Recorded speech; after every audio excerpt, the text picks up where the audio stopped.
Alors oui, je suis agriculteur en Vendée depuis 40 ans. Alors je me projette effectivement dans l'avenir, mais je risque rien. J'ai 60 ans. Si je me projette dans 40 ans, je pense qu'il n'y aura pas grand monde qui pourra me le reprocher directement. Je serai plus là pour le voir. Donc finalement c'est assez facile ce que j'ai à faire. Euh, Vous dire d'où je viens et puis peut-être un petit peu pourquoi je suis parti là-dessus. Euh, L'innovation est toujours quelque chose qui m'a porté depuis toujours. D'abord au niveau local, où on a monté dans les années 80. On s'est tous mis à irriguer chez nous dans les années 80. On n'est pas en Bretagne, on avait besoin beaucoup d'eau pour nos cultures. On avait des familles à nourrir, des entreprises à faire tourner. On avait beaucoup d'emprunts, donc il n'y avait pas le choix, il fallait produire. Donc on s'est mis à irriguer. Le problème, c'est qu'on avait une rivière qu'on vidait tous les ans. J'ai dit, il faut faire quelque chose. Donc on a monté un système d'irrigation collectif en récupérant l'ancienne carrière et en la remplissant tous les ans pour irriguer 1200 hectares sur 35 exploitations. Il y a toujours 1200 hectares irrigués, il y a toujours les 35 exploitations. Et ça a été un vrai exploit technique parce que la carrière était en aval de la rivière. Donc tous les étés, on fait tourner l'eau, pas du haut vers le bas, mais du bas vers le haut. Et ça nous a pris 10 ans pour le mettre en place. Après, je me suis lancé dans le syndicalisme dans le réseau de la FNSEA, où je me suis occupé de communication. Et de fil en aiguille, ben, ça m'a emmené à ce que je fais aujourd'hui, parce que là, j'ai monté en 2001 Agri 85. On m'a demandé de m'en occuper à la FDSEA de Vendée, qui était une plateforme qui était ouverte à toutes les organisations professionnelles. On a toujours, une des spécificités du monde agricole, puis peut-être un peu plus en Vendée, mais vous êtes quasiment pareil là, qu'ailleurs, c'est d'avoir le collaboratif dans la peau. On en parle beaucoup maintenant de ça, mais chez nous, c'est quasiment dans notre ADN, ces choses-là. En 2007, on a monté une web TV. C'est l'année où est né YouTube et Dailymotion. On l'a fait dès ce moment-là. Je suis venu sur les réseaux sociaux en 2010 et je peux vous dire que ça a complètement bouleversé ma vie. Il y a eu l'avant et l'après parce que je ne conçois pas ça sans lien direct dans la vraie vie. Et à partir de là, le champ des possibles, il est énorme. On dit on est tous à 2 clics de n'importe quelle grande de ce monde. On disait ça d'Obama. Je peux vous dire qu'il y a avant-hier, j'ai discuté 2 mots, mais pas longtemps, avec John Kerry. C'était pas Obama, mais c'était son secrétaire d'État. Avant-hier, j'étais à One Planet Summit sur la scène musicale sur l'île Seguin. J'étais comme un gamin parce que l'après-midi, à 10 mètres devant moi, j'avais côte à côte Sean Penn, Arnold Schwarzenegger et puis Richard Branson. Donc ça peut vous dire où ça emmène. Ça, c'est pour le fun. Mais après, il faut que ça serve un peu à quelque chose. Comme vous l'avez vu tout à l'heure, le hasard m'a emmené à écrire des livres. J'ai toujours eu l'écriture aussi un petit peu dans la peau. Ça a toujours été un peu dans moi de faire ça.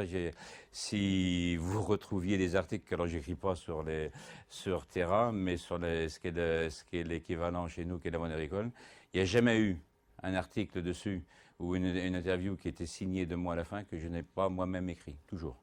J'ai ouvert un blog au début des années 2010 parce que tous ces trucs-là, ils ont d'intérêt que sur les essaye. Donc un blog c'était bien, mais il faut que je vois ce que c'est. Donc j'en ai ouvert un. Je l'ai pu. Pourquoi? Parce qu'il m'a été piraté il y a 3 ans maintenant, ce qui fait que j'ai arrêté d'écrire là-dessus. J'écris ailleurs.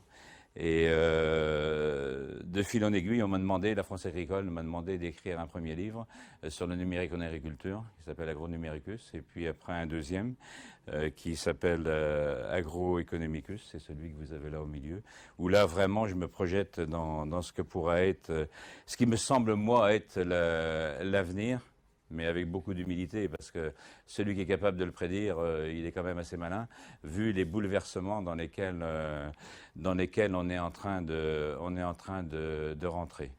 Je pense que par rapport à ce qui se passe, je vais vous le dire un peu après, avec l'avènement du numérique, il y aura l'avant et il y aura l'après. Qu'est-ce que c'est l'agriculture? L'agriculture, c'est le premier pas de la civilisation. C'est un jour, parce qu'on nous a dit, j'étais pas pour le voir, vous non plus, les hommes ont eu envie d'arrêter de courir pour pour pouvoir se nourrir. Ils se sont posés quelque part. En se posant quelque part, ils ont compris qu'en sélectionnant quelques plantes et puis quelques animaux, ils pourraient bouffer. Et toute la vie s'est organisée autour de ça. Je pense que ce qu'on est en train de vivre actuellement, ça demandera. On dit que tout s'accélère, mais il y a aussi un temps long qui fait que le bouleversement est le même. Je pense qu'il faut remonter au début des civilisations pour retrouver le même bouleversement que celui qu'on est en train de vivre. On y viendra un peu après. Alors la définition, c'est celle, moi j'aime bien celle-là qu'on a donnée à Olivier de Serres, parce qui est le père de l'agronomie en France, parce qu'elle a du sens. Le fondement de l'agriculture est la connaissance du naturel des territoires que nous voulons cultiver. D'abord c'est beau, dit comme ça, et puis en fait c'est la réalité. Le premier boulot d'un paysan, d'un agriculteur, c'est de regarder, c'est de voir. Un bon éleveur, on pourra mettre tous les robots de traite qu'on veut chez des sagouins, ils ne feront jamais un bon producteur laitier. Si on met ça dans un bon éleveur qui sait regarder ses animaux, qui sent ses bêtes, ça fera, il en fera quelque chose d'extraordinaire. Donc, c'est ça, pour moi, ce qui est le fondement de l'agriculture. C'est d'abord de regarder ce qu'on fait là où on est, pour après essayer de le faire au mieux. Et finalement, l'agriculture, c'est un peu un deal pour le moment entre l'alimentation, la fourniture de nourriture et puis l'aménagement du territoire. On dit que c'est les agriculteurs qui façonnent les territoires. Alors bien sûr, vous nous aidez et on n'est pas tout seul à le faire. Il y a tout ce qui est en amont de nous qui nous permet de faire ça. Donc ça vous trace le cadre dans lequel on est actuellement. Alors je veux pas vous dire que tout va être changé, mais je pense qu'il y a d'autres trucs quand même qui vont pas mal évoluer. Alors ce qu'on est en train de vivre, comme je viens de vous le dire, c'est bien plus qu'une révolution technologique. Ça, faut l'avoir en tête. Faut pas se contenter de dire comme ça, c'est une techno qui vient en plus des autres qu'on va adapter. Non. Non, c'est beaucoup plus que ça. On pense différemment. D'avoir déjà là où on est, des espaces comme ça de coworking où on met plusieurs entreprises à travailler ensemble, où, je ne sais pas si c'est le cas ici, mais il peut y avoir des anciennes et des plus classiques et des nouvelles qui bossent ensemble. Ça, je trouve que c'est une bonne chose. J'ai vu il y a quelque temps à Clermont-Ferrand un espace un peu comme celui-là où on retrouve à la fois des startups et le bureau d'études de chez Michelin, par exemple, qui sont ensemble. Je peux vous dire que pour les startups qui sont là, c'est très très intéressant. Mais pour Michelin aussi. S'il y a une pépite à récupérer, ben, ma foi, c'est pas mal. Si on doit aller vers quelques pistes, je pense que ça peut en être une. Pour que des entreprises comme la vôtre, Campignon sur rue, de côtoyer, de se trouver au milieu de ces startups, de toute cette ingéniosité, des moments, il peut y avoir des choses qui matchent, qui peuvent être intéressantes.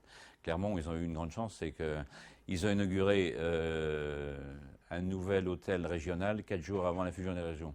Donc ils avaient un énorme beau truc qui ne servait à rien. Ils ont été intelligents, c'est là qu'ils ont mis toutes les startups auvergnates sont là-bas. Limagrin y est, Michelin y est, toutes ces boîtes-là y sont. Et tout ça, phosphore ensemble, peut donner que des résultats intéressants. Alors comment on est arrivé là? Je vais vous parler déjà d'un aboutissement qu'on n'a pas forcément souvent en tête. Pour moi, quelles ont été les 3 grandes révolutions qui ont fait basculer le millénaire? Des choses que je suis convaincu que vous servez tout le temps, mais vous ne savez pas vraiment.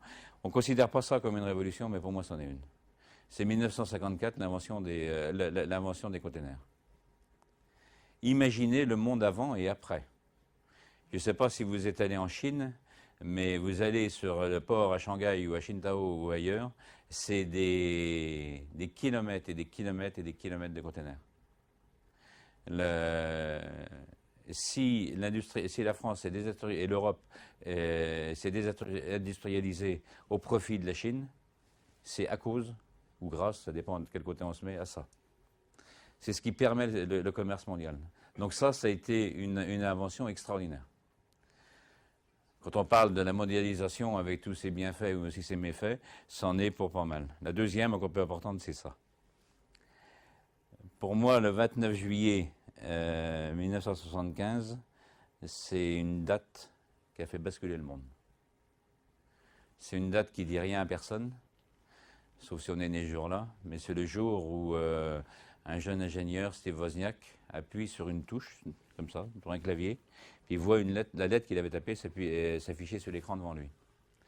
Il n'a pas inventé l'ordinateur, ça existait avant, mais il venait d'inventer le premier personal computer, le premier PC, c'était l'Apple I. Steve Wozniak, c'était l'associé de Steve Jobs, il venait de fonder Apple, sans vraiment le savoir. Et à ce moment-là, ils sont allés voir les géants d'Internet, ils sont allés voir IBM, ils sont allés voir Hewlett-Packard.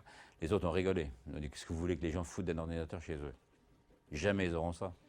Qu'est-ce que vous voulez qu'une entreprise, une PME fasse d'un ordinateur? Quand ils auront un besoin, ils viendront nous voir, nous les ingénieurs, puis on traitera les problèmes pour eux. C'était Steve Jobs qui avait raison.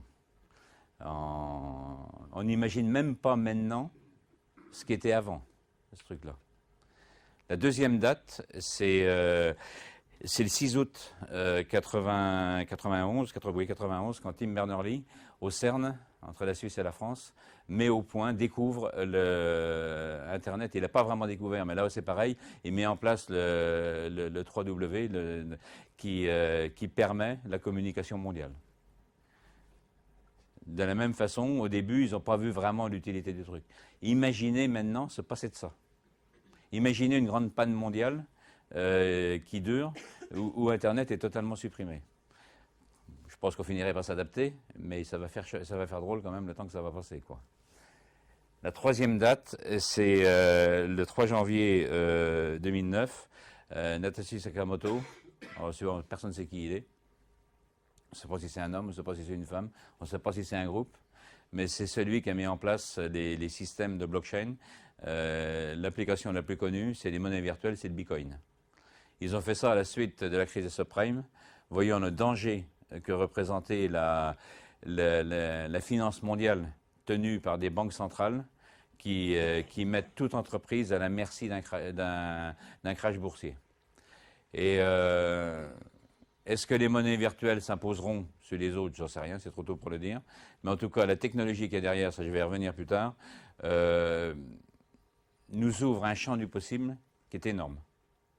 Ça, on va y revenir un peu après.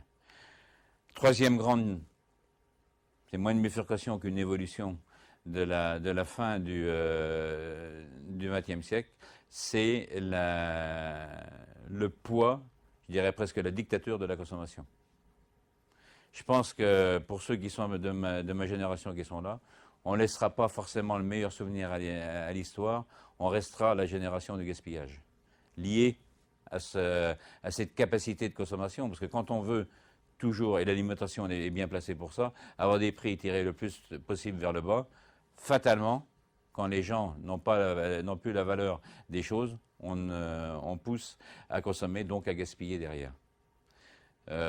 Sans revenir totalement sur ces choses-là, c'est quand même quelque chose qu'il va falloir qu'il évolue un peu, pour pas dire beaucoup, pour aller vers des pratiques un peu plus vertueuses, autrement on ira dans le mur. Alors, c'est là que ça devient intéressant après, parce que finalement là on n'a fait que constater ce qui se passait. Demain, les enjeux du XXIe siècle, pour moi il y en a trois. L'énergie, la population, la planète. C'est ce qui sera... Alors j'avais fait ça bien avant d'être mardi au sommet de la Terre, ou hier encore avec eux là-bas. Le premier, c'est la population. On dit qu'on sera 9-10 milliards d'habitants dans 30 ans sur la planète. Une chose qu'on ne dit jamais, c'est ça. Si vous lisez l'anglais, vous pouvez facilement comprendre, dans ce cercle, il y a plus de monde que sur tout le reste de la planète. Ça, c'est déjà une réalité. Et quand on sait en plus que dans ce cercle-là, il y a plus de la moitié des terres qui sont incultes et qui ne seront jamais cultivables, parce qu'il y a des déserts qu'on pourra peut-être un jour revenir à cultiver, le désert de Gobi, ça m'étonnerait. Parce que c'est un des plus vieux déserts du monde, donc c'est assez irréaliste. Alors ça, c'est le cas actuellement, on peut dire que ça va changer, oui. Dans 30 ans, l'Asie passera donc une bonne partie du cercle va passer à 5,3 milliards. Donc ce sera encore la moitié de l'humanité. Mais la grosse différence, elle est là. L'Afrique va, elle, passer d'1,1 milliard à 2,5 milliards. 125% d'augmentation. Je ne sais pas si vous voyez l'évolution. Ça veut dire qu'entre Tokyo et Lagos, on n'aura plus de 80% de l'humanité. On rentre une fois, on est déjà largement rentré, et ça ne changera pas. À la limite, c'est souhaitable que ça ne change pas. Il y a une totale inadéquation entre la capacité de la planète à nourrir en proximité et la situation des populations. Ça, pour moi, c'est un des plus grands enjeux géopolitiques des années qui viennent. Parce que si on n'est pas en capacité que les gens mangent où ils habitent, je ne fais pas de dessin, ils viendront chercher la nourriture où elle est. Donc on ne parlera plus d'immigration, on parlera d'exode. Donc je ne veux pas vous faire peur comme ça dès le matin, mais c'est des réalités. La deuxième, elle est là, toujours dans le même sens. Dans 2050, il y aura plus de 2 tiers de l'humanité qui sera dans des villes. Le plus souvent sur les côtes. Et vous le voyez écrit là-dessus, il y en aura 25% qui seront dans des bidonvilles. Donc vous imaginez la bombe qui est en train de se préparer. Et le rôle qu'on a à jouer pour donner à manger tout ce beau monde. Parce qu'on peut rencontrer tout ce qu'on veut, des religions, de tout ce qui peut se passer. Non, c'est ça qui fait déplacer les gens. C'est la nourriture. C'est les gens, il n'y a personne qui émigre par plaisir. Nulle part. C'est toujours par nécessité. Et le plus souvent, c'est la nourriture qui les fait faire. Donc ça, c'est le gros enjeu. L'évolution de la population et la capacité à nourrir cette population. Puis quelque part, c'est au cœur de vos métiers, du mien évidemment, mais des vôtres aussi, parce que par projection, on se retrouve dans la même galère. Deuxième enjeu, c'est celui-là, celui d'énergie. En 1970, on était 3,5 milliards sur la planète, on consommait chacun 1,350 tonne d'équivalent pétrole. En 2000, on était déjà monté à 6,6 milliards, on consommait 1,5 tonne. En 2035, on sera à plus de 8 milliards en consommant chacun 2 tonnes. On aura multiplié par 3 la consommation énergétique sur la planète en 60 ans. Le résultat, il est là. Il n'y a pas besoin de faire de dessin. Si on ne change pas les pratiques, peut-être avec un peu d'économie, mais surtout en allant sur du renouvelable, et là, il y a des pistes d'évolution dans l'énergie qui sont énormes.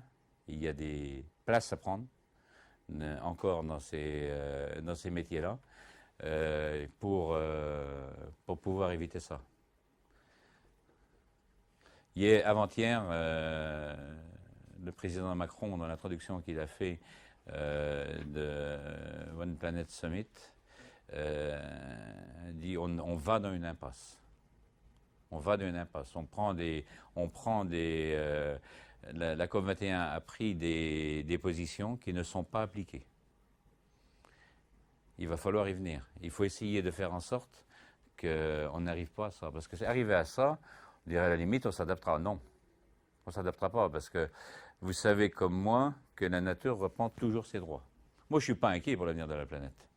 J'ai cultivé suffisamment longtemps la terre pour savoir ce qui se passe quand on la maltraite. Elle reprend ses droits de toute façon. Elle nous fout une claque. Et on le voit quand on voit des cyclones, quand on voit des choses comme ça, c'est un rééquilibrage qui se fait. Il faut avoir l'humilité de penser qu'on n'est rien et que la planète est capable de nous foutre à la porte. Donc on n'est plus, à la limite, on n'est plus 9 milliards, on est tranquille, il y en a moins à nourrir, finalement ça va mieux. Sauf qu'on n'est pas sûr d'être dans ceux qui restent, quoi. Donc il faut quand même faire attention à ce qui peut se passer. Alors, il y a quelque chose qui est en train de se passer, vous le voyez. On sait qu'il va falloir changer des choses, mais on ne sait pas véritablement quoi. Donc maintenant, c'est ce qu'on va essayer de voir. Un coup que le paysage global est tracé, comment on peut y venir. Et l'agriculture dans tout ça, est-ce que ça sera, comme certains le pensent, un problème? Ils n'ont jamais eu faim, ceux-là. Ou est-ce que ce serait une solution? Si ce n'était pas une solution, je ne serais pas là, je ne pense pas. Les enjeux, ils sont où pour nous? C'est de créer une économie rurale florissante, parce qu'il n'y aura pas de vie dans les campagnes s'il n'y a pas d'économie rurale. Et c'est bien que des entreprises comme les vôtres soient implantées au cœur du besoin, au cœur des campagnes. Valoriser les hommes et les femmes, parce qu'il n'y a pas de valeur que d'hommes, ou de femmes évidemment, mais en termes génériques. Tout le reste, pour moi, c'est un peu des histoires.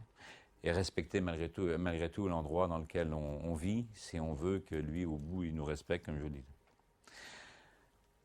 Donc on va vers un nouveau paradigme agricole, je pense. Pas fondamentalement différent, il y a des valeurs, je pense, qui reviendront, mais on va vers quelque chose de nouveau. Je pense que le faire ensemble sera demain au cœur de la réussite. Ça revient à l'endroit où on est. On est le collaboratif. Pourquoi le collaboratif s'impose? C'est pas par angélisme, c'est parce que ça correspond à un besoin. Et aussi parce qu'on a des moyens qu'on n'avait pas jusqu'ici pour le mettre en œuvre. Le collaboratif, le faire ensemble, vu par Google ou vu par Facebook, je peux vous dire que c'est pas de la philanthropie. Hein. Et ça ne veut pas dire de faire ensemble que, ma foi, on partage tout. Il y a ça aussi. Il y a cette part d'économie collaborative qui est l'économie sociale et solidaire. C'est très bien, c'est très très bien même. Mais ce n'est pas que ça. Il y a du vrai business dedans. J'étais la semaine dernière à Toronto et à Chicago.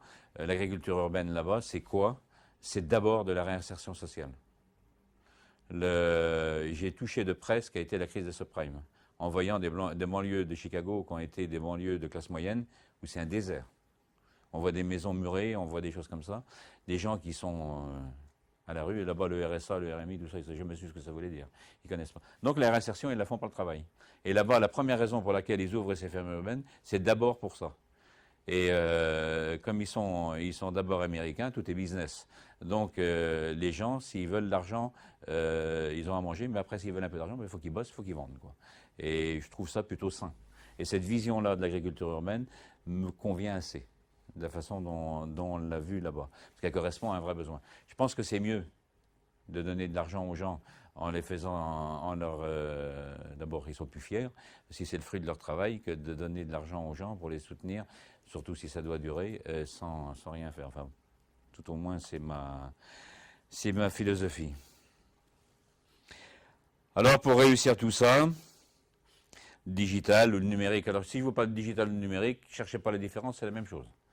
Il y en a un, c'est en anglais, l'autre, c'est en français, mais ça veut dire la même chose. C'est pas un enjeu. C'est pas un enjeu, c'est un moyen, mais c'est un moyen tel qui change la façon de voir les choses. Alors, la boîte à outils de demain, qu'est-ce que ça sera? Pour construire l'agriculture du XXIe siècle, ça s'appellera du big data, des blockchains, des supercalculateurs, des plateformes. Plateforme, on en parle beaucoup, le reste un petit peu moins, mais ça sera ça la boîte à outils. C'est déjà celle en partie avec laquelle vous travaillez. Alors vous aurez toujours de la ferraille quand même, hein, parce qu'autrement je pense que ça serait difficile avec uniquement du virtuel de faire des chargeurs ou autre chose. C'est là la différence entre l'évolution de l'économie dématérialisée et de l'industrie. On peut, quand Jeremy Rifkin a écrit le coût marginal zéro, la troisième révolution industrielle, le coût marginal zéro n'est possible que dans l'économie dématérialisée. C'est-à-dire que si, comme Microsoft a fait le pack office, suffit après de le multiplier à l'infini, et le coût de production du premier logiciel, il descend à zéro, quoi. Quand vous faites un chargeur, il y a toujours le prix de la matière première qui fait qu'on n'arrivera jamais au coût marginal zéro dans l'industrie. Ça, il faut l'avoir en tête, quand même. C'est pour ça que ça avance aussi moins vite. C'est pour ça que la robotique, par exemple, avance moins vite que toute l'industrie du logiciel. C'est la raison essentielle, parce qu'il y a une industrie. Puis ça, c'est un incontournable. Alors, on va essayer de les regarder un par un. Le big data, qu'est-ce que c'est? Tout le monde parle de ce qu'est le big data. Pour parler de big data, il faut réunir trois choses. Un grand volume de données, un énorme volume de données. Même en mettant ensemble toutes les données des mix, vous n'en avez pas assez. Je dirais même si vous mettez celle-là avec celle des autres fournisseurs que vous pouvez avoir dans une exploitation, il n'y en a encore pas assez. Il faut vraiment en réunir beaucoup. Vous verrez comment après on peut faire pour en réunir beaucoup. C'est une grande variété de données. Il y a des données les plus variées possibles. C'est comme un repas, ça. Si on mange toujours qu'une seule nourriture, d'une part on s'en lasse et on n'a pas une nourriture équilibrée, là c'est pareil. Il faut une grande variété de données. Je vais vous donner 2-3 exemples après. Et ce qu'on appelle le troisième V qui est la vélocité, c'est-à-dire des données qui soient en permanence renouvelées. Je prends toujours l'exemple de l'agronomie. Euh, En agronomie, on a besoin d'analyse des terres. L'analyse physique des terres, elle ne change pas, ça. Mais on a aussi besoin, par exemple, de météo. Si je mets dans l'algorithme la météo d'il y a 15 jours, ça ne va pas m'aider beaucoup. Donc ça, il faut que, je prends toujours volontairement les deux extrêmes, là, il faut absolument qu'on ait des données qui soient perpétuellement remises à jour. Et ça permet de travailler les algorithmes. Plus ils sont complexes, plus ils sont sûrs. Et pour être complexe, il faut effectivement beaucoup de paramètres, beaucoup de données différentes. Et il faut qu'elles soient renouvelées, qu'elles soient en grande quantité pour être fiables. C'est ce qui fait dire qu'on passe du pourquoi au quoi. Et ça, c'est ce qui... Pourquoi je dis ça? Ça permet de révéler des choses. Jusqu'ici, quand on veut révéler quelque chose de nouveau, on expérimente. On prend une petite quantité de données, finalement, un échantillon, on le teste, et on dit ça c'est vrai, ça c'est pas vrai. Avec le big data, on n'a plus besoin de ça. Quand Google est capable de dire comme ça, à cette saison, la grippe, elle est à tel endroit, avec une belle précision, ou Orange est capable de le faire aussi, c'est avec ces paramètres-là. Par exemple, Orange ou d'autres enregistrent l'intonation de notre voix. Pas pour nous espionner, ou pas que, aussi pour des besoins techniques. Et si sur une masse de population, ils voient que la voix est plus rapide ou plus lente, enfin n'est pas comme d'habitude, mis avec d'autres paramètres, leur permettre de dire comme ça, là il y a un problème. Et le problème, il est celui-là. Mais on va rentrer par exemple ça, mais on peut rentrer le flux migratoire des oiseaux dedans aussi, qui n'a rien à voir, et les deux ensemble, en se croisant, vont permettre de définir des paramètres qui permettent d'affirmer les choses. Donc c'est la masse qui fait qu'on affirme avec le quoi, on n'a plus besoin du pourquoi pour le faire. C'est un changement fondamental. Donc à partir du moment qu'on est dans un changement fondamental, on ne peut plus raisonner les choses de la même façon qu'on les raisonnait avant. Ça permet, dans la continuité, de prédire les choses, donc de faire des prévisions, avec plus de précision qu'on pouvait l'avoir précédemment. Et ça, faire des prévisions en agriculture, ça nous aide beaucoup, notamment pour à partir du moment qu'on travaille avec du vivant, pouvoir prévoir, pouvoir prédire notamment la météo, le climat. Si on me dit que je peux faucher, que j'ai un créneau de 3 jours et qu'on m'assure que c'est possible, ça y est déjà de mieux que c'était, mais je pense que ce sera encore mieux demain, c'est quand même vachement intéressant pour un agriculteur, ce genre de choses. Donc ça, toute cette quantité de données, tout ce big data permettra de le faire. Et le plus magique, c'est de permettre de réagir. Ça, c'est tout le monde de la robotique, notamment. C'est-à-dire que c'est avec les algorithmes, il y a quelques vérins quand même après qui aident, mais c'est avec les algorithmes qu'on peut manipuler toutes sortes de choses, qu'on permet à la robotique. Alors là-dessus, je sais qu'il y a beaucoup de débats par rapport à la robotique qui supprime des emplois. Oui. Je dis souvent que ceux qui s'en inquiètent, ils n'ont jamais fait les tâches fastidieuses que les robots font à notre place. Si un paysan, au lieu de traire matin et soir et puis de se fatiguer le dos, les bras et tout, a le robot pour le faire à sa place, puis passe ce temps-là pour voir ses animaux et puis aller voir ses cultures et puis se préoccuper de vendre, c'est quand même pas plus mal. J'imagine que des robots soudeurs ou autres, vous en avez dans l'entreprise. Si ça permet d'éviter des tâches fastidieuses et de faciliter le travail, personne ne va vraiment s'en plaindre. C'est une évolution qui, pour moi, est naturelle de l'avenir du travail, inéluctablement. Alors, deuxième chose, les plateformes de données. Qu'est-ce que c'est une plateforme? Pour parler d'une plateforme, il faut réunir 3 choses. Des bases de données, et ce n'est pas que ça, on peut croire. C'est des moteurs de recherche qui permettent d'aller chercher les données là où elles sont. C'est-à-dire que pour faire les algorithmes, c'est bien beau d'avoir les magasins. Les magasins, c'est les bases de données, c'est le cloud. Après, il faut l'outil pour aller chercher tout ça, pour les mettre à disposition. Et après, c'est la connectivité. Pour pouvoir réaliser les choses. Pour ça, il y a 3 choses. La première qui est indispensable, c'est du réseau. Et là, c'est essentiel pour l'agriculture qu'il y ait du réseau partout. Ce n'est pas encore le cas. On peut dire qu'on veut moderniser l'agriculture, si on ne nous donne pas les possibilités de se servir de ces outils-là, on aura un peu de mal. Des API. Alors, ne demandez-moi pas la technique qu'il y a derrière, je vais vous donner l'image de ce que c'est, parce que ça va vous parler comme à moi.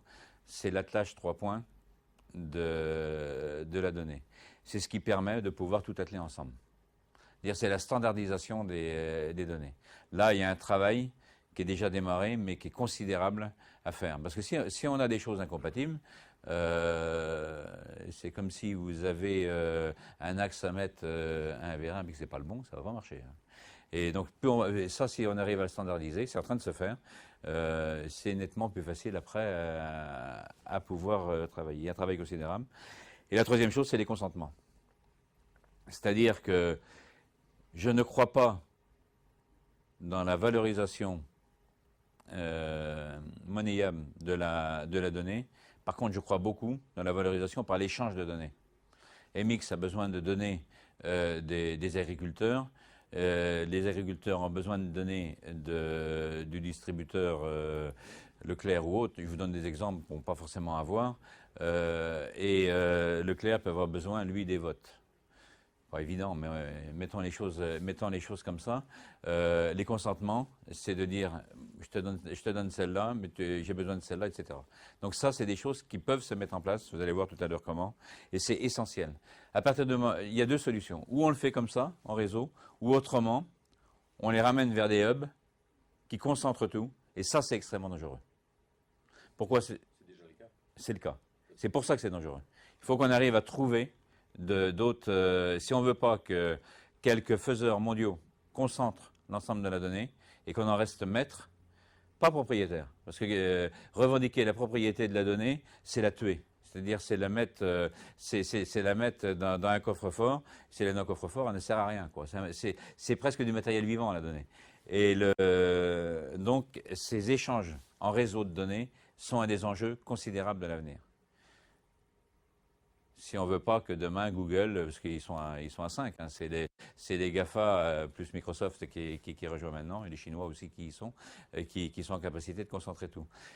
Je ne pense pas qu'ils aient une intention délibérée de le faire, c'est pour ça qu'il y a un champ du possible, parce que c'est aussi dangereux pour eux hein, de tout concentrer. Donc il y a vraiment des possibilités de le faire, mais c'est quelque chose d'essentiel de travailler sur les échanges de données entre nous. Il y a un travail énorme. Et c'est là où vous verrez tout à l'heure que la blockchain peut intervenir. Alors, à quoi ça sert les plateformes? À échanger de la donnée, ça vous l'avez compris. À la diffuser. C'est un facilitateur de tout ça pour permettre de travailler les algorithmes mais le plus vite possible. Et puis aussi de gérer ses consentements parce qu'il faudra bien un endroit, je pense, pour que ça puisse se faire. Alors, comme je viens de vous le dire, l'intérêt des plateformes de données, il sera collectif ou il ne sera pas. Pourquoi? Ça, c'est des outils que vous entendez beaucoup parler chez les agriculteurs, de plus en plus. Ce qui commence à nous aider, c'est les drones, les satellites, les capteurs embarqués. J'imagine que vous en avez des capteurs quelque part sur vos outils par moment. Les sondes capacitives, ça c'est ce qu'on met en terre. Qu'est-ce qui est le bon là-dedans? Je ne sais pas vraiment. Ce que je sais, c'est que individuellement, leur impact sera relatif, mais ensemble, là, le champ du possible est énorme. Ça revient à ce que je vous ai dit avant.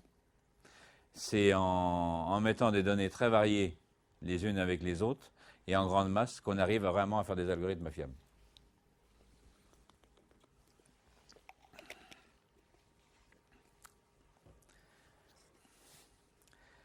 Alors là, on va passer à une chose qui est intéressante. Internet a dématérialisé toute la transparence. Ça, vous pouvez vous en rendre compte tous les jours. Tout est devenu transparent. Je le dis toujours pour faire ça fait marrer les gens. S'il n'y a que les hommes politiques qui ne s'en étaient pas vraiment rendus compte, tous les jours, il y a des trucs pour qu'ils se rendent compte, mais ils ne voient toujours pas que tout est devenu transparent. Il n'y a pas plus d'affaires maintenant qu'il y en avait avant, ou pas plus de malversations, sauf que tout se sait, quoi. Et voilà, quoi. Il faut intégrer que tout est transparent. Alors, ce n'est pas forcément réconfortant, la transparence, mais c'est une réalité. C'est une réalité. Ça nous intéresse toujours quand c'est nous qui sommes dans la situation de voyeur, ça nous intéresse moins des fois quand on est dans celle de celui qui est vu. Mais il faut intégrer que ça, c'est une réalité de l'économie de demain et de la vie. La blockchain, est-ce que ça vous parle un peu la blockchain? Est-ce que certains en ont entendu parler parmi vous déjà?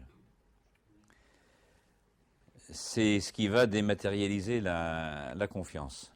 Actuellement, la confiance, quand on veut assurer la confiance, on prend un tiers de confiance.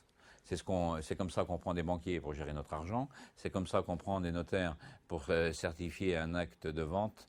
Tout ça, c'est des tiers de confiance. Demain, la blockchain va permettre ça. Qu'est-ce que c'est la blockchain? C'est une capacité d'avoir un accord direct, en permanence, sans passer par un tiers de confiance. C'est-à-dire c'est un code crypté qui permet, validé par des milliers d'ordinateurs, donc complètement décentralisé, vous allez voir comment tout à l'heure, qui permet de protéger les choses. C'est-à-dire, au lieu de protéger mon acte de propriété chez un notaire, je pourrais le protéger de façon encore plus fiable sur la blockchain. Mon argent, si j'ai un portefeuille en Bitcoin, il est protégé par la blockchain. Il n'est pas déposé sur un banquier. Moi, j'en ai un. Je regrette de ne pas l'avoir ouvert plus grand, mais l'argent, il est réel. Il est protégé, je ne sais pas vraiment où, mais il est protégé. Pour l'anecdote, j'avais mis 20 € dessus, c'était au mois de juin l'an dernier, pour essayer. Je n'ai pas regardé depuis 4-5 jours, mais j'en avais 270 dessus. Et c'est le meilleur placement que j'ai jamais fait.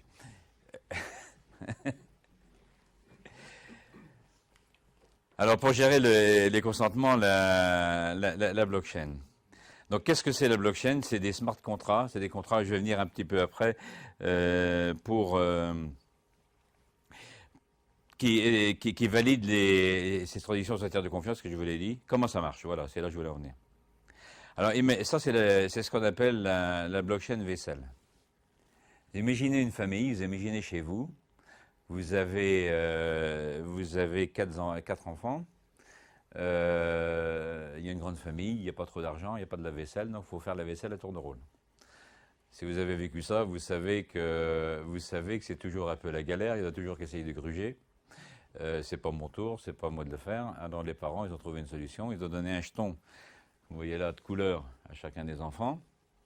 Et puis, quand les enfants ont fait la vaisselle, ils mettent le jeton dessus. Et les couleurs, vous voyez, sont toujours dans le même ordre. Et après, celui qui a à le faire, il tire en dessous. Tire en dessous, c'est facile. Par contre, pour mettre en haut, il y a 4 cadenas. Et chacun des enfants a son cadenas. Et pour pouvoir rentrer le jeton, il faut au moins en enlever 3. Donc, il faut qu'il y ait la majorité qui valide qu'on peut mettre le jeton. Donc il faut bien que les 3 autres, enfin au moins des 2 autres, parce que celui qui a fait la vaisselle, il a son cadenas, donc il va ouvrir évidemment, mais il faut au moins qu'il y ait 2 de ses frères et sœurs qui ouvrent avec lui. S'ils n'ouvrent pas, il ne peut pas mettre le jeton. Mais peut-être qu'ils vont essayer de se faire une coalition contre lui, mais là les parents vont veiller. Mais ils vont essayer. Mais ça permet de... C'est infalsifiable. C'est infalsifiable. Et on ouvre 3 cadenas pour le mettre dessus. Le principe de la blockchain, c'est ça. Alors vous projetez maintenant que vous voulez rentrer quelque chose dedans. Pour le rentrer, ça rentre sous un code. Et ce code va devoir être validé par plus de la moitié des ordinateurs qui ont le code. Pour valider que c'est le bon. Vous me suivez ? Et ça se fait en très très peu de temps. Et quand la moitié des ordinateurs plus un ont validé, on peut rentrer dedans. Imaginez le changement que ça va représenter. C'est-à-dire que tout ce qui peut être déposé, tous les certificats que vous pouvez imaginer, que vous pouvez avoir même chez vous, vous les déposez là-dessus, ils sont infalsifiables. Le gros avantage de la blockchain sur un tiers de confiance, c'est qu'elle est incorruptible. Parce qu'il n'y a pas d'homme au milieu. La machine n'est jamais corruptible. Quand on dit que c'est de la faute de l'informatique, c'est jamais de la faute de l'informatique. C'est toujours de la faute de l'homme qui appuie sur le bouton et puis qui a mal appuyé pour le mettre en œuvre. Donc, le champ des possibles est énorme. Je vais vous donner un exemple qui ne vous concerne pas directement, mais le consommateur a un énorme besoin de traçabilité de ce qu'il a dans son assiette. C'est pas vraiment déconnant que les gens veuillent savoir ce qu'on leur met dans leur assiette. C'est même assez normal. Les chaînes sont de plus en plus longues, avec de plus en plus de paramètres partout. Demain, si toute la traçabilité de ce qui est produit chez l'agriculteur, auquel on va rajouter la traçabilité de la chaîne du froid, des produits qui sont mis par la transformation, des choses qui peuvent concerner la distribution, est à disposition de l'ensemble de la chaîne, y compris du consommateur jusqu'au bout, tout ça se fait automatiquement. Donc si ça se fait automatiquement, le coût est proche de zéro, mais ça donne une sécurité pour toute la chaîne qui est énorme. C'est ça l'enjeu demain de la confiance entre les différents maillons, notamment ceux de la chaîne alimentaire. Je pense que c'est une technologie qu'il faut qu'on s'empare. On a loupé le virage d'Internet dans les années 90. Pourquoi on a loupé le virage d'Internet dans les années 90 en France? On avait la 7e merveille du monde. On avait le Minitel. Rien ne pouvait être meilleur que le Minitel. La plus belle preuve, c'est qu'en 2000, il y a eu la bulle Internet qui a explosé. Et puis là, vous voyez bien que c'est le Minitel qui est le mieux. Ils n'ont pas vu ce qui est en train de pousser dans la Silicon Valley. C'est un peu dommage. Le Minitel, c'est devenu collector. Ça va reprendre de la valeur maintenant parce que c'est un outil de musée. Mais voilà quoi. On a loupé ce virage d'Internet. Et c'est irrémédiable. C'est irrémédiable. On n'a pas la capacité de revenir dessus en Europe, oui particulièrement en Europe, parce que la Chine a réussi, mais pour d'autres raisons. Quand on a la masse de population pour travailler, on a quand même des atouts qu'on n'a pas ailleurs. Il ne faut pas qu'on loupe celui-là. Alors il y a un certain nombre de plateformes qui s'ouvrent un peu partout, je connais à Paris, ça se trouve il y en a là, hein, qui travaillent là, je suis même sûr qu'il y en a là. Je suis même sûr qu'il y en a là parce que je sais qu'il y en a une qui est, je ne sais pas si elle est dans celui-là, mais je sais qu'il y en a une sur Rennes qui travaille sur la traçabilité des produits alimentaires. Et donc là, il y a un vrai enjeu. Et je dirais que c'est quelque chose qu'il faut que vous regardiez de près. Parce que je ne sais pas comment, mais pas vous pour ouvrir des plateformes de blockchain, quoique on ne sait jamais, mais il peut y avoir des usages intéressants pour vous. Donc, je pense que c'est parmi les signaux faibles de choses qui peuvent être intéressantes pour peut-être, c'est peut-être pas le cas, mais peut-être prendre de l'avance sur d'autres parce que ça correspond à un besoin qu'on avait de certification ou d'assurance de la certification de ce qu'on fait. Alors, intégrer le numérique en agriculture ou intégrer l'agriculture dans l'ère du numérique. To be or not to be, that is the question. Parce que c'est deux choses complètement différentes. Ce qu'on a fait jusque-là, c'est rentrer du numérique dans l'agriculture, comme dans tout. Là, je peux le dire parce qu'il n'y a pas de fonctionnaire, il n'y a pas de fonctionnaire chez vous. Non. La plus grande catastrophe de la fonction publique, c'est d'avoir foutu du numérique sur quelque chose qui était déjà extrêmement compliqué. C'est ce qui fait que ça bug en permanence, parce qu'ils n'ont pas changé le logiciel interne. Il faut détruire l'ENA, puis la remplacer par l'école 42 Xavier Niel. La machine à fabriquer des fonctionnaires qui sont formatés depuis bien avant la Révolution, depuis Colbert, par des théories de Descartes, ont vécu. Et on a essayé de mettre du numérique là-dessus. C'est comme Kodak qui a essayé de numériser l'argentique. On a vu ce que ça a donné. Donc, on est c'est là que le changement fondamental est en train de se faire. L'important, c'est pas de rentrer du numérique dans nos métiers, c'est de rentrer nos métiers dans l'ère du numérique. Et là, la démarche est assez différente.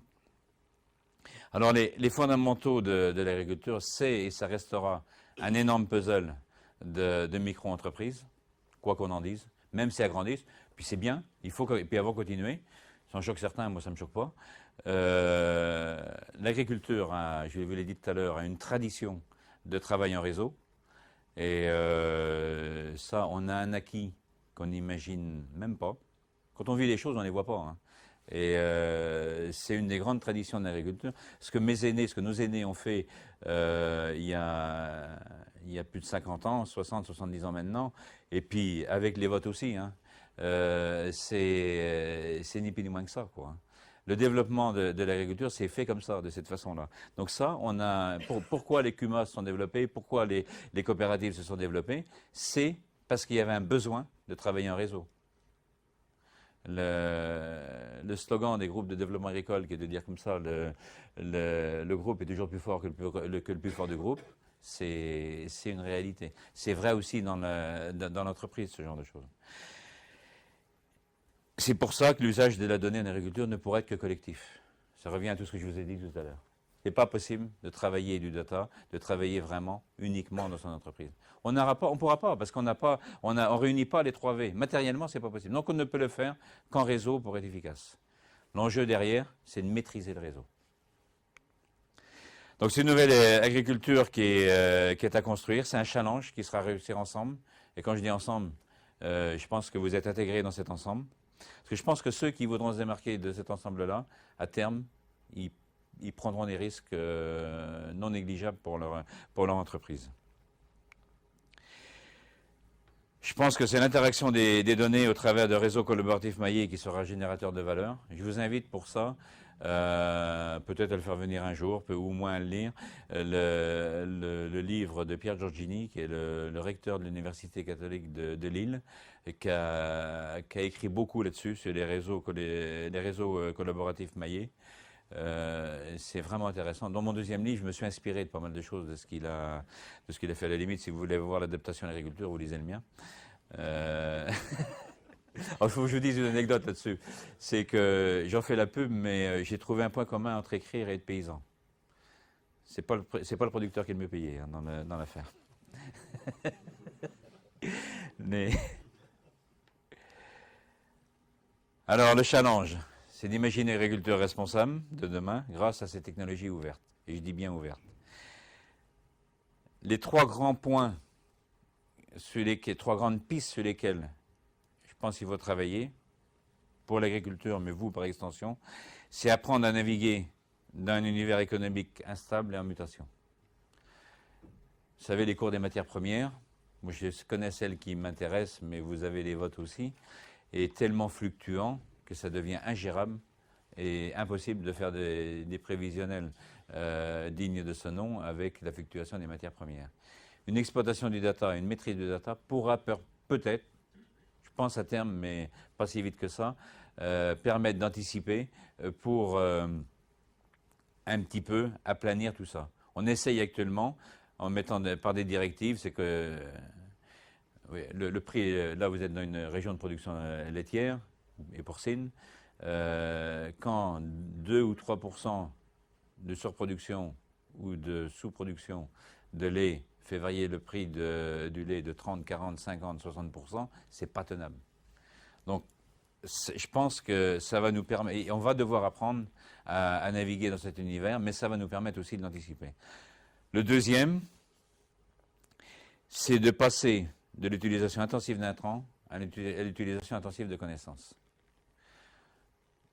Pourquoi? Il y a tout le poids de la société, ça vous le voyez comme moi, sur les pesticides, sur les intrants.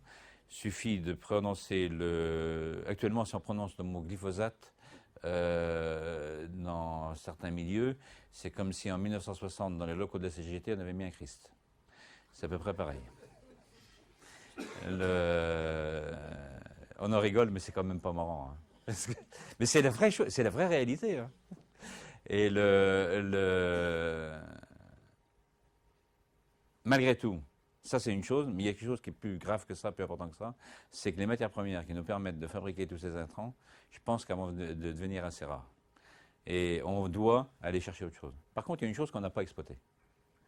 C'est toute la masse de connaissances qu'il y a dans la nature. Il n'y a pas de déchets dans la nature, tout se recycle. Elle nous offre des possibilités qui sont énormes. C'est pour ça que, par exemple, la permaculture, tout le monde s'en glosse. Ceux qui veulent essayer d'en faire, je ne suis pas sûr que ce soit rentable actuellement, mais je suis convaincu qu'à terme, il y aura des choses qui seront possibles avec ça. On sait qu'il y a des plantes si on les met les unes à côté des autres, il n'y aura pas de maladies qui se développeront, il n'y aura pas d'insectes qui viendront. Donc il y a énormément de choses là-dessus à trouver. Donc ça, c'est l'exploitation de la connaissance. Et là, le numérique peut nous aider énormément, parce qu'il n'y a pas un cerveau humain capable d'agréger tout ça. Donc là, le marché de la connaissance, il est énorme devant nous. Il n'est pas du tout exploité ou quasiment pas. Donc là, il y a vraiment, vraiment des choses à aller chercher. Mais ça, il faut nous laisser un petit peu de temps pour y arriver, pour agréger tout ça. Et la troisième chose, c'est ça.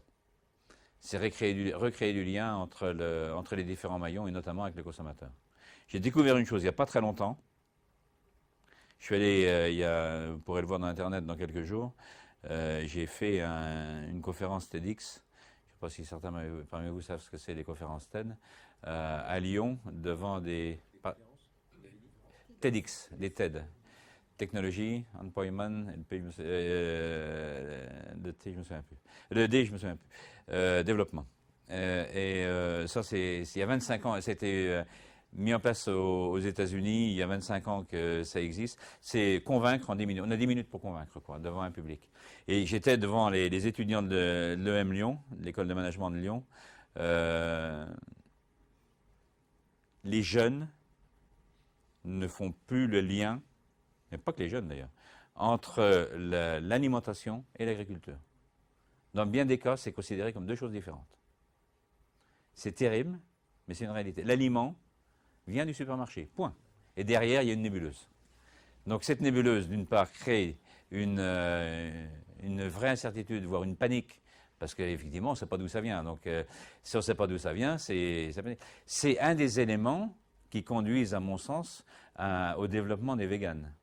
Imaginez des jeunes, des enfants qui ont vu une vache, qui ont vu un lapin, qui ont vu un mouton dans un dessin animé à la télé, le jour où ils se rendent compte que ce qu'ils ont dans leur assiette, qu'ils ne trouvent pas forcément mauvais, même plutôt bon, il a fallu tuer la bête qu'ils ont trouvée mignonne dans le dessin animé pour faire ça. Imaginez la panique dans leur tête. Et là, il y a un lien à recréer avec le consommateur. Il y a du boulot, hein. Il y a du boulot. Mais on ne pourra pas éviter que d'y passer. Et ça sera un travail de très très longue haleine. J'espère que ça ne passera pas par des situations où la faim fera que les gens ils se poseront moins de questions. Parce que ça aussi, ça peut arriver. Donc voilà, ça c'est les 3 points importants pour moi qui sont le marché, un univers économique instable, le développement de la connaissance et le lien avec le consommateur. Alors, à travers tout ça, c'est très... Les outils numériques, c'est magique un peu. On peut faire plein de choses avec, on peut faire plein de gadgets. Mais il n'y a qu'une chose qui doit nous préoccuper, c'est le besoin. Si ça ne correspond pas à un besoin, ça ne sert à rien. Alors toute la subtilité, c'est d'arriver à anticiper le besoin. Donc de détecter les signaux faibles pour réellement être dans le besoin, pas celui d'aujourd'hui, encore moins celui d'hier, mais celui de demain. C'est pas la même chose que de fabriquer un gadget, ça. Alors, j'en ai mis quelques-uns des besoins, qui sont ceux de... Alors, je me mets toujours en paysan quand je fais ça. Hein. Mais je pense que vous pouvez vous retrouver dans un certain nombre d'autres, de ceux-là. Améliorer nos performances, évidemment. On a toujours besoin d'excellence. Réduire la pénibilité du travail. C'est quoi la performance pour vous, par rapport à ça, pour vous, agriculteurs? La triple. D'abord économique, la rentabilité de nos entreprises. C'est comme vous, hein. La performance sociale, si on a des salariés, puis même pour notre confort de vie, si c'est pour nous, et puis la performance environnementale également. On ne peut pas dissocier pour moi les trois désormais. Dissocier les trois, c'est prendre un risque pour son entreprise.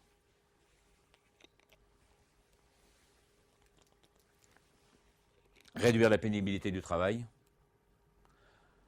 Parce que se crever le cul par plaisir, je ne connais pas grand monde qu'on a vraiment envie. Quoi, hein. Et même si on dit que le travail est vertueux, oui, c'est vrai. Mais si on peut le rendre agréable, c'est quand même pas plus mal, quoi. Comme l'école d'ailleurs. Mon copain Idriss Aberkam, il dit ça tout le temps, l'éducation, la formation devrait être quelque chose qui donne envie comme aller manger. Quand on se met à table, surtout en France, on le fait par plaisir. Donc on ne va pas se gaver. Quand on va à l'école, on va se gaver. Mais donc il y a tout un changement à faire. Ça, c'est une parenthèse. Faciliter les échanges. Ça, c'est important. C'est même essentiel par rapport à ce que je vous ai dit avant. Et capter de la valeur ajoutée. Et là, du coup, c'est pour soi. Parce que Je ne pense pas que la valeur ajoutée se partage. Je pense qu'elle se conquiert. Alors bien sûr, avec bienveillance, parce que si on y va trop le couteau dans les dents, il faut penser que l'autre en face, il va l'avoir aussi, quoi. Puis on peut gagner un coup, mais pas forcément toujours. Mais malgré tout, je pense que la valeur ajoutée qu'on capte, c'est celle qu'on va chercher. Les échanges, c'est quoi? Vous dites pour un agriculteur, faciliter les échanges avec qui? Ah ben avec toute la chaîne de valeur, mais notamment avec les consommateurs, par rapport à la capacité à vendre notre produit, mais aussi les échanges entre nous pour travailler en réseau. À partir du moment qu'on dit qu'on se doit de travailler en réseau parce qu'on n'aura pas le choix, parce qu'on n'est pas assez gros pour le faire tout seul, je pense que je le dis plus loin, on rentre dans une économie de réseau. Donc, si on rentre dans une économie de réseau, il n'y a pas de réseau sans échange, quoi. Et on a des capacités avec les outils numériques qui est sans égal auparavant pour ça. On n'a jamais eu les moyens jusqu'ici de le faire, vraiment comme on les a maintenant. Les challenges, c'est d'abord d'être créatif, d'être solidaire, d'être entrepreneur. Je vois le temps. Combien de temps j'ai? Je suis à 56 minutes là. Ça va, C'est bon? on fait une pause à 10h15. D'accord, puis il est quelle heure là? 10h50. Bon, c'est bon. Être créatif, être solidaire, être entrepreneur. Alors, un agriculteur entrepreneur, pour moi, qu'est-ce que c'est? Il est responsable de ses décisions, il est informé, il est communicant. Jusqu'ici, un agriculteur, un paysan, c'était celui qui bossait dans ses champs sans trop se poser de questions. Je schématise à peine en le disant. Mais, je pense que le premier, pour moi, est le plus important de tout, être responsable de nos décisions. On les a trop souvent délégués à d'autres jusque-là. Autres, c'est qui? Les coopératives ou... Entre autres, oui. Mais moi, je ne leur en veux pas aux coopératives. C'est nous qui les avons fait, c'est nous qui les avons laissés faire derrière. Donc à partir de là, on ne peut pas les montrer du doigt ce qu'on a laissé faire nous-mêmes.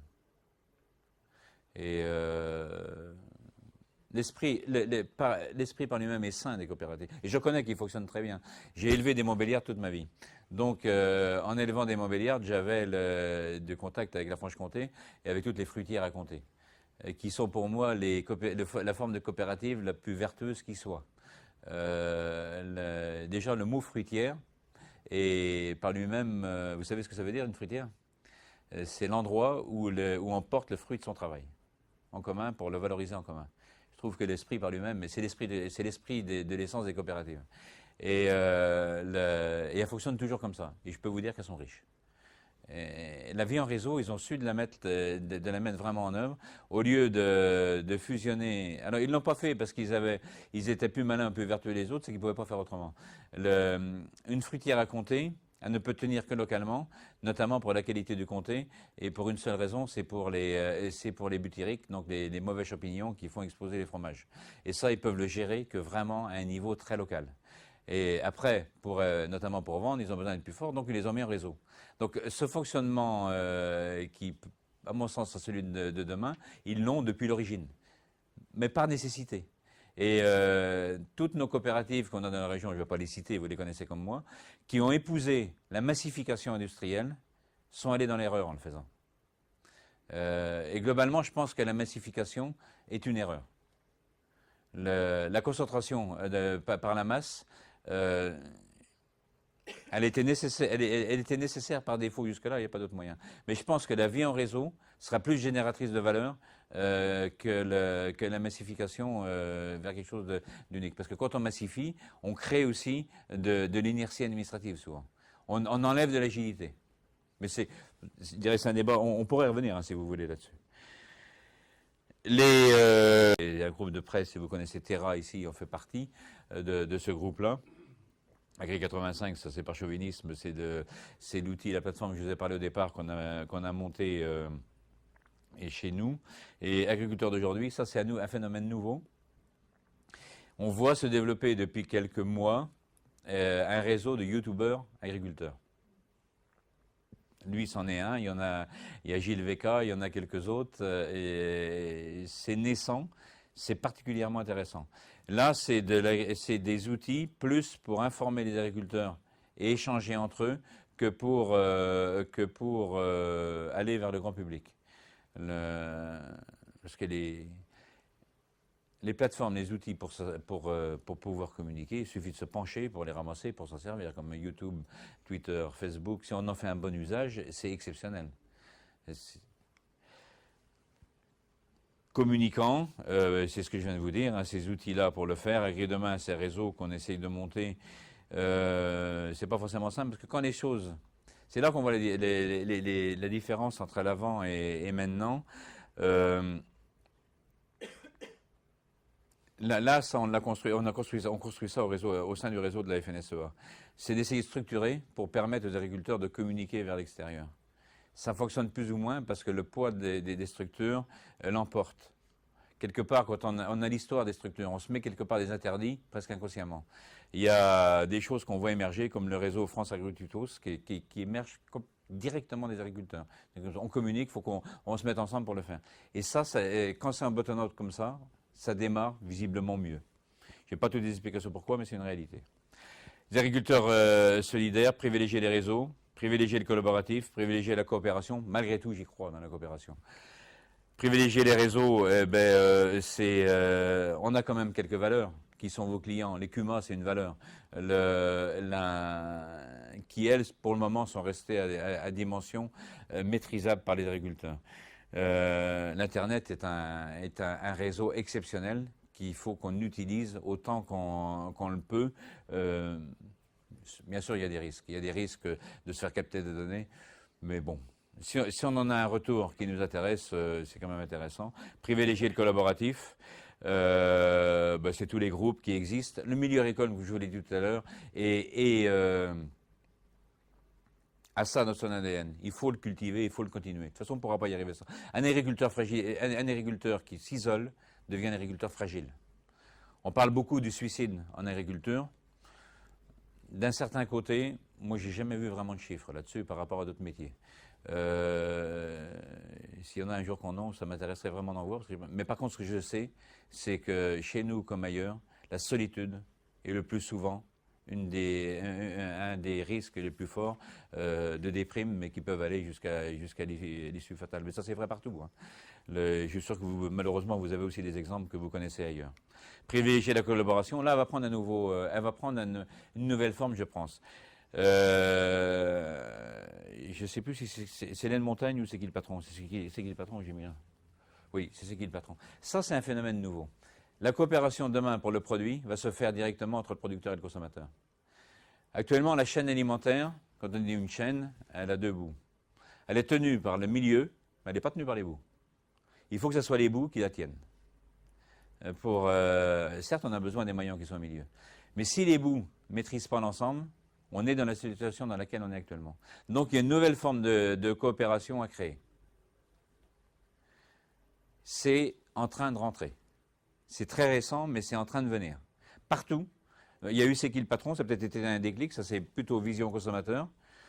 Quelque part ailleurs, différent, est-ce que j'imagine vous connaissez La Ruche qui dit oui, qui est une plateforme de distribution, je suis sûr qu'il y en a sur Rennes, ça, de distribution d'alimentation, oui, de circuits courts, à l'échelle d'un quartier où on réunit sur un point les approvisionnements pour les distribuer après.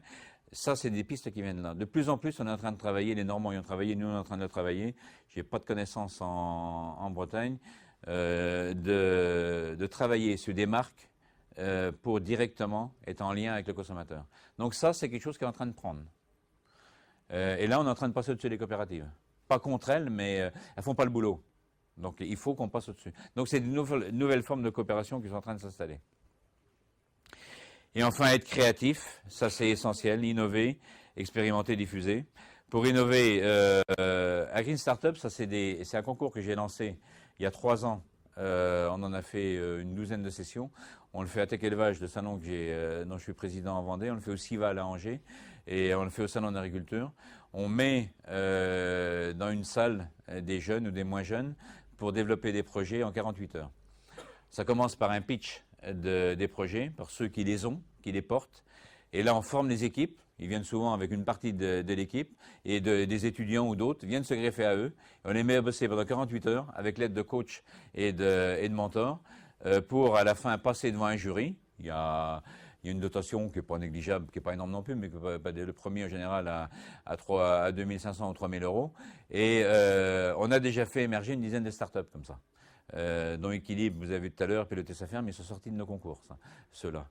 Et ces concours-là permettent de faire sortir des projets. On peut imaginer, c'est des pistes que je vous lance, la même chose en interne d'une entreprise. Et mieux encore, en interne d'une entreprise ouverte sur l'extérieur, ouverte sur l'université, ouverte sur des étudiants. En général, ça donne des choses assez intéressantes. Alors après, vous allez peut-être me maudire au bout, parce que quand gérer de l'intrapreneuriat, c'est pas une chose facile de valoriser ça à l'intérieur. Une parenthèse, je vous fais, on pourrait y revenir. Mon fils, j'ai un de mes fils qui a monté une start-up de cette façon-là, en incubant sa propre, avec deux de ses associés maintenant, en incubant leur propre entreprise à l'intérieur de l'entreprise dans laquelle ils étaient. Et leur patronne s'associe avec eux, l'a lancé, maintenant elle retire ses parts qu'elle va leur céder, même qui est entreprise par un autre. Mais ils ont incubé leur entreprise à l'intérieur de celle où ils étaient. Et je pense que dans la Silicon Valley, c'est des choses qui sont devenues courantes. Je pense qu'il y a des pistes à travailler. Parce qu'à la limite, si elle est incubée à l'intérieur de l'entreprise, cette nouvelle entreprise demain aura besoin de moyens financiers, va fatalement revenir vers son entreprise mère quelque part pour créer des liens, et ça peut être source de profit pour tout le monde au bout, quoi. Ça, c'est des choses qui sont assez nouvelles quand même chez nous, mais qui sont des choses qui sont à creuser. Et pour ça, il y a des gens plus compétents. Il y a les clubs APM, il y a des choses comme ça qui travaillent là-dessus. Le bivouac, ça c'est l'incubateur dont je vous parlais tout à l'heure, qui est à Clermont-Ferrand. Expérimenter, on aura toujours besoin, c'est des choses assez classiques d'expérimentation, vous en faites aussi sur vos outils. Malgré tout, même si je vous ai dit tout à l'heure qu'on aurait moins besoin de prouver, il y aura besoin d'expérimenter, au moins au départ, pour quelque chose de nouveau. Vous verrez un peu tout à l'heure les 2 ou 3 méthodes, mais il y aura besoin de ça. Et on est en train de réorienter l'expérimentation, dans nos fermes expérimentales notamment, vers des choses nouvelles par rapport à ces nouveaux besoins. Diffuser, évidemment. Tout le monde ne sera pas créatif. Après, si on veut que les choses se développent, il y a un besoin fort de diffusion. Alors j'ai fait un petit focus plus personnel pour vous, en posant des questions. Qu'est-ce que vous allez vendre demain? Est-ce que vous allez vendre des chargeurs ou du service de chargement? Je ne sais pas si vous connaissez l'anecdote de Steve Jobs quand il a sorti l'iPod. L'iPod qui est l'ancêtre de l'iPhone. Il sort l'iPod au moment où tous les manches-disques, tous les outils de diffusion de musique étaient tous en train de sombrer. Et ils ont dit, mais t'es fou, tu sors ça maintenant? Il dit non, je ne vends pas un outil de diffusion, moi j'aime la musique. Et toute la différence, elle est là. Et la différence, elle est là dans sentir ce qu'est le besoin du client. Et c'est pour ça que demain, si le client, son intérêt n'est plus d'acheter, il aura toujours besoin de charger. Donc, ce qui est important, c'est de lui donner la possibilité de charger, volontairement ce qui est au cœur de votre entreprise, que de vendre du matériel. Mais malgré tout, de gagner de l'argent en le faisant, autrement ça ne durera pas longtemps. Donc, c'est des concepts qui peuvent évoluer, ou pas d'ailleurs. On a échangé un petit peu là-dessus, le peu qu'on a pu communiquer. D'autres se posent la question, est-ce que demain, les concessionnaires loueront plus de matériel qu'ils en vendront? Est-ce que vous apporterez ce service-là directement avec le service après-vente au bout, plutôt que de vendre la propriété, qui est le fondement de l'économie actuelle? Est-ce que ça le sera encore demain ou est-ce que ça sera l'usage? Souvent, je m'interroge. Parce que ce qui est important, ce n'est pas d'être propriétaire d'un outil de travail. C'est de l'avoir à son service pour s'en servir. C'est tout le principe des plateformes comme Uber, comme Airbnb et tout ça, quoi. Où on ne sait plus si on est consommateur ou si on est vendeur. Et ce n'est pas la propriété de l'outil qui est le plus important. Alors, Du matériel de plus en plus sophistiqué, ça je pense que c'est évident, vous le savez mieux que moi, mais ça génère tout le reste, parce que s'il est de plus en plus sophistiqué, il est de plus en plus cher. Les robots désherbants, par exemple, qui est un autre métier que le vôtre, ils peuvent tourner 24 heures sur 24. Donc on peut multiplier par 10 sa capacité de travail. Si on multiplie par 10, où on trouve des clients 10 fois plus gros, on n'aura pas forcément des quantités, ou on se met en situation de servir 10 clients avec le même outil. Si on se met en situation de servir 10 clients avec le même outil, le concept de vente n'est plus du tout le même. Est-ce que ça sera une gamme d'outils, une gamme de services? Ça, je vais les fouiller après. J'ai vu que vous avez surtout une gamme de services. Quand j'ai vu que vous servez 45 marques de tracteurs avec 7000 modèles différents, je pense que c'est à peu près le chiffre, vous êtes déjà dans ce raisonnement-là. C'est pour ça que les plateformes seront au cœur et sont déjà au cœur de vos préoccupations. Le collaboratif, quelque part, est au cœur de votre entreprise. On n'a pas discuté là-dessus. C'est uniquement de ce que je suis allé fouiller, de ce que j'ai vu en regardant quelques vidéos ou quelque chose. Les plateformes, pour vous, sont au cœur. Ça veut dire quoi? On parle de quoi? De quelle plateforme? On vous dit ça? Les plateformes d'échange. Les plateformes d'échange de façon à pouvoir élargir au maximum les possibilités, les capacités d'échange avec, et puis peut-être de plus en plus avec le client final. Et peut-être que demain, à travers de ces plateformes, le client final qui a un besoin dans son exploitation sera en capacité de dire à MX, moi c'est ça, c'est ce que je veux moi comme chargeur. Que ce soit pas le concessionnaire, j'ai rien contre les concessionnaires, comme j'ai rien contre les coopératives. Mais ce qui compte, c'est le besoin du client final. Et si vous êtes directement en lien avec lui, c'est quand même plus simple, plus facile et plus sécurisant de le connaître que de passer par 1, 2 ou 3 intermédiaires entre les deux. Sachant que chaque client est individuel. Alors répondre à un besoin individuel dans des métiers industriels, c'est pas forcément toujours simple. Je veux bien que les imprimantes 3D vont faire des miracles, mais il y aura quand même du travail en série qui devra continuer à se faire et de la rationalisation qui devra continuer à se faire. Je ne sais pas comment vous travaillez dans vos chaînes, mais si j'ai visité Klaus l'an dernier, où je suis intervenu chez eux, chaque tracteur qui rentre dans la chaîne rentre dans le même ordre que les bons de commande qui arrivent. Donc on peut avoir un tracteur qui est vendu en Finlande, suivi d'un tracteur vendu en France. Le premier fait 80 chevaux, le deuxième en fait 250, le troisième, etc. etc. Et ça, c'est de l'individualisation par rapport à un besoin. Plus ça sera près du consommateur final, je pense plus on a des chances d'être efficace. Mais ça probablement aussi ses limites. La notion de plateforme, c'est une mise en relation directe avec l'utilisateur final. Est-ce que c'est une piste, hein, c'est pas plus qu'une piste telle que je le vois.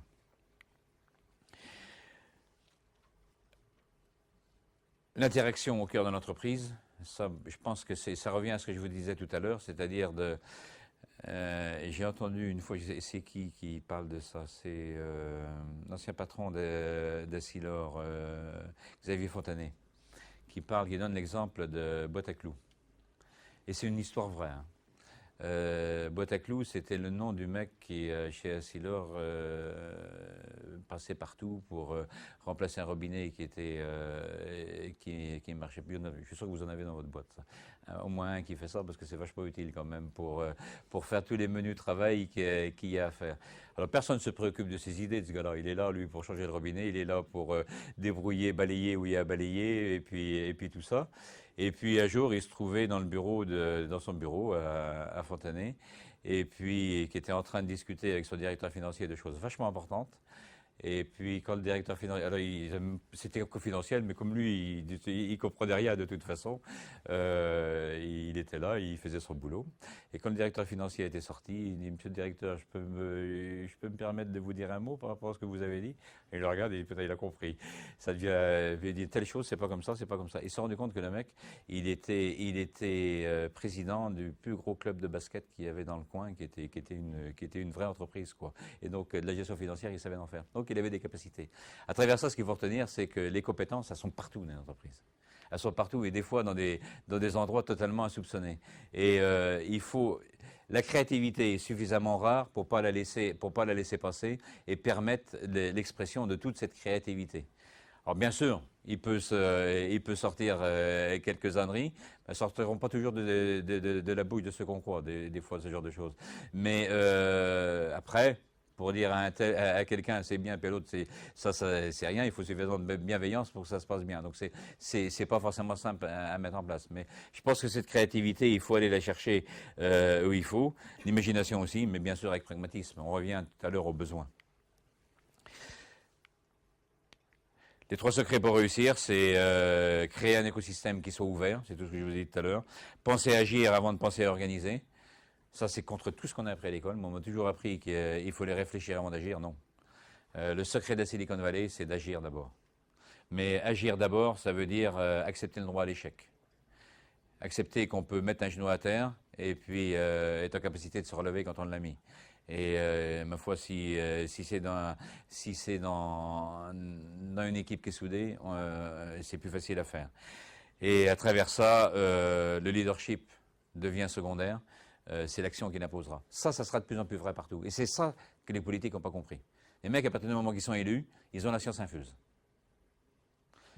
Sauf que c'est pas tout à fait comme ça. Et ça, les moyens de communication qu'on a maintenant, met chaque responsable vraiment devant la glace tous les matins, parce qu'il y aura toujours quelqu'un pour être capable de lui dire comme ça c'est pas vrai. Giorgini, notamment, quand il dit, il y a 20 ans, devant mes étudiants, à Lille, dans l'amphi, quand je leur disais quelque chose, c'était vrai. C'était vrai, ils ne cherchaient pas à comprendre. Maintenant, ils ont tous la tablette devant eux. Il y en a fatalement un qui va aller voir sur Internet, qui va dire monsieur, non, j'ai vu, c'est pas ça. J'ai beau lui dire, tais-toi petit con, c'est moi le prof. Il y en a 10 qui se lèvent, qui vont lui donner raison. Alors j'abandonne. Donc, ce qui veut dire que le leadership de demain, il est réellement lié à du savoir. Donc, il devrait être collaboratif. Bien sûr, il faudra toujours un patron, évidemment. Notamment pour donner le là, pour tirer et pour insuffler ce dynamisme. Mais c'est des réalités qui sont données parce qu'il y a la capacité à faire de cette façon-là. C'est pour ça que la société qui fonde des hiérarchies a vécu, pour moi. On va vers ces réseaux collaboratifs maillés. D'ailleurs, la hiérarchie, voilà ce que ça donne maintenant. Ça, c'est un dessin qui a été fait au moment du G20. Donc vous voyez vraiment dans quelle galère ils sont. Mais pour arriver à ça, ben voilà ce qu'il faut faire. Et ça, c'est pas forcément simple, parce qu'il y a quand même un petit peu un risque de tomber à côté, quoi. Mais d'un autre côté, on n'a pas trop le choix, parce que l'eau, elle est polluée dans le premier. Alors, sauf à faire de l'aquaponie pour nourrir des plantes au-dessus, autrement, il faut vraiment sortir du bocal, autrement, on n'y arrivera pas. C'est pour ça que je dis vive les étourneaux. Ah, pourquoi vive les étourneaux? Ça, c'est un clin d'œil. C'est pas que je les adore sur mes silos, mais j'imagine que vous avez tous vu un vol des tourneaux. Vous avez vu des collisions des tourneaux? Vous avez vu un chef dans les étourneaux? Pourtant, ça marche. Et ce monde-là, avec les outils qu'on a maintenant, va ressembler un peu à ça. Le fonctionnement de Silicon Valley, c'est un peu celui-là, quoi. Et les barbares bienveillants, c'est comme ça qu'ils s'appellent, c'est ces nouveaux entrepreneurs, mais qui sont des vrais entrepreneurs. Pour certains, ils sont même des chacals, hein, qui font bouger, qui ont renversé la table, mais qui sont en train d'en remettre une autre debout. Pour ça, préférer la créativité aux procédures, privilégier les initiatives au règlement, et choisir le pragmatisme plutôt que le finalisme. Pourquoi? Parce que même s'il faut avoir un but au bout, je donne toujours l'exemple du Vendée Globe, parce que j'adore. J'y passe toujours les 3 semaines. Ça fait deux fois où on a un pavillon là-bas avant le départ. Donc je vis avec les marins. Ils ont tous leur plan en partant des sables pour revenir au sable. Mais ils n'ont pas fait 50 000 en mer qu'ils l'ont déjà changé le plan. Et heureusement qu'ils le font, autrement je ne suis pas sûr qu'ils feraient le tour et qu'ils reviendraient. Donc le pragmatisme, pour moi, c'est ça, quoi. Même si on a un but au bout, il faut dévier. Mais ça, vous le savez tous les jours, vous le connaissez tous les jours dans l'entreprise. Passer en mode créatif, mobiliser l'intelligence collective et créer ces coalitions de parties prenantes. Bon, je ne mettons pas trop dessus, c'est ce que je viens de vous dire, pas mal. Attirer les compétences, initier l'entrepreneuriat, ça j'y crois beaucoup, c'est possible, pour développer les compétences. Intrapreneuriat, oui. Oui. L'entrepreneuriat au cœur de l'entreprise. Donner les possibilités, notamment aux jeunes générations qu'on sont friandes. On est passé, en moins de 10 ans, d'étudiants qui avaient pour finalité de finir dans l'administration parce que c'était la sécurité de l'emploi à des étudiants qui ont envie d'entreprendre. Ça, c'est une pépite. Et ça, c'est un changement fort dans les universités. Il faut l'intégrer, parce qu'il ne faut pas les décevoir. Alors, il faut garder espoir malgré tout, ça, parce que toutes les idées folles n'ont pas encore toutes été exploitées. Donc, il n'y a pas de mauvaise idée, a priori. On peut se planter, mais il n'y a pas de mauvaise idée. Alors après, pour y arriver, moi, une méthode que j'aime bien, c'est celle-là, c'est la méthode Lean Startup, c'est-à-dire qu'il y a un besoin, on détecte le besoin, on crée un cas d'usage. Ce cas d'usage, on en crée même plein, un certain nombre. C'est là qu'on voit on revient à celui d'avant, toutes les idées plus ou moins stupides, mais elles sont pas forcément. Le problème, c'est qu'on ne sait pas celles qui sont stupides et celles qui ne sont pas. Donc, on crée des cas d'usage. Après, on va commencer à les tester, on va faire des preuves concept pour voir si ça marche. Et un produit minimum viable qu'on commencera à mettre sur le marché. Mais j'imagine que ça, vous l'avez déjà fait. De toute façon, toutes les entreprises nées d'artisans comme vous êtes nés ont toutes été montées comme ça. Il y a plus de 50 ans. Tous les forgerons qui ont monté, moi je connais ceux de chez nous qui sont Gustave Lucas et qui sont la famille Oduro et tout ça, ils ont tous monté leur boîte de cette façon-là. Et c'est toujours vrai. Hein. La méthode Lean, je vais vous dire, l'entreprise qui l'a mis au point, c'est quand même pas le moindre, c'est Toyota. Donc, comment on fait un produit minimum viable? On a une idée, on fait le produit, on la met sur le marché, souvent uniquement contre le retour client, on la teste, on en tire les enseignements et on l'améliore et on élargit le cercle et ainsi de suite, quoi. Mais ça, vous le faites déjà. J'en arrive à la fin. Le digital doit réinventer l'agriculture. Demain, dans un monde devenu un village grâce au numérique, ça vous le savez, on peut communiquer avec le Japon ou l'Australie en quelques secondes. On devra consommer local, mais produire global, c'est essentiel. On parle beaucoup de production locale, ok, mais c'est d'abord consommer local qu'il faut. Et c'est vrai pour nous, mais je pense que c'est vrai pour vous aussi. Et on échangeait tout à l'heure là-dessus. Ça fait partie de vos valeurs qu'il faut développer. Et ça vaut pour nous, parce que quand on va manifester souvent, puis j'en ai fait quand même pas mal dans ma vie, contre l'importation de produits agricoles, et puis qu'on est avec des jaunes dires, qu'on est avec dans la rue avec des cases, des New Holland et ainsi de suite. Bon, oui, ok. Voilà, mais je pense que si on veut tirer par le haut, malgré tout, il faut qu'on y pense à ces choses-là. D'un autre côté, il faut que ça soit aussi, il faut qu'on se mette tous en capacité à le rendre possible, cette affaire-là. Mais ça ne marche pas si 60% de la population est à nourrir et dans les zones. Ça, c'est pour les autres. Pour les autres. Ben oui, parce que nous on a la capacité, la capacité de consommer chez nous ce qu'on produit. Ça marche pour nous, ça ne marche pas pour les autres. Ben non, parce qu'ils n'auront pas la capacité de consommer. Ils peuvent produire plus, notamment en alimentaire, par l'agriculture. Si on prend la Chine, ils ont 3 possibilités d'intensifier, notamment avec de l'agriculture urbaine, chez eux, la production. Ils commencent à le faire pas mal. L'autre possibilité, c'est d'importer des produits, notamment venant de chez nous. Et là, on n'est pas forcément bon, parce que ce qu'on doit leur envoyer, c'est nos produits d'excellence pour les classes supérieures là-bas. Et 10% de la population supérieure en Chine, ça nous fait un sacré marché, hein, quand on voit le nombre qui sont. Et la troisième solution, et c'est celle qui font presque le plus actuellement, c'est aller conquérir des terres, notamment en Afrique. Vous vous souvenez des chiffres de début, d'1,1 milliard à 2,5 milliards.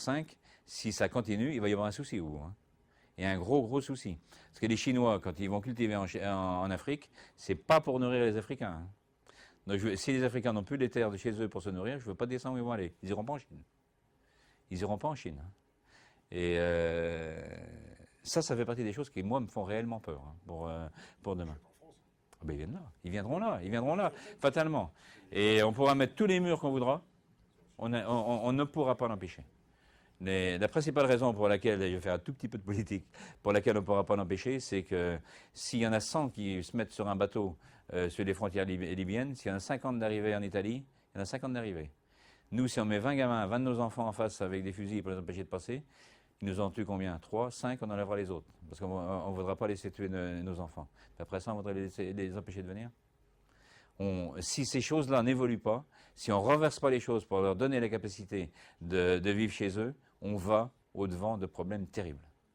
Et on pourra masquer ça sur tous les problèmes religieux qu'on veut. Ça, c'est que ça devient des cibles faciles pour l'endoctrinement et ça les motive encore plus pour venir. Mais c'est la vraie raison pour laquelle ils se déplacent, c'est la bouffe.